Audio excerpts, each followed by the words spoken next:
خوب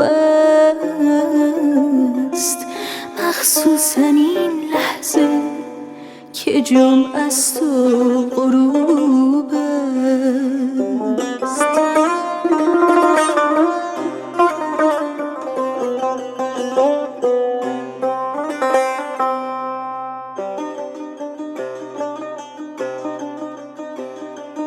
امروز اتاقم را به شکلی تازه چیدم، از آن فضای شاعرانه دل بریدم، آن نامه های خط خطی را ریختم دور، آن شعرهای لعنتی را ریختم دور، شبها از این پس زود میخوابد اتاقم تا فکر تو دیگر نیاید هی سراغم،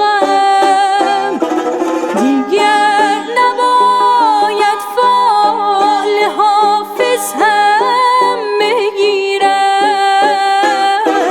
حتی اگر از درد تنهایی بمیرم. دلتنگیم را زنده زنده خواهد کردم، عکس تو را از خاطراتم پاک کردم، من عید را کنج اتاقم گریه کردم، ای کاش چاهی داشتم هم عمق دردم.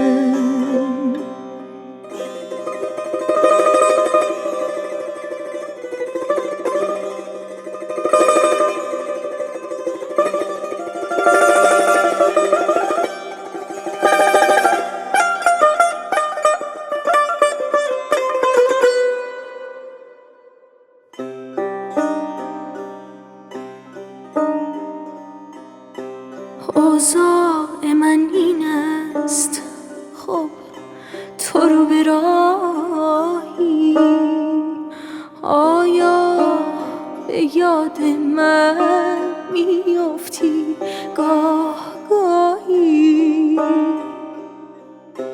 باید به یاد من میافتی، رسمش این نیست، اندازه من عاشقی روی زمین نیست. معشوق من، معشوق من، معشوق من، این نامه را باید بخوانی تا حال و روزم را به دور از خود بدانی، تا حال و روزم را به دور از خود بدانی، تا حال و روزم را به دور از خود بدانی.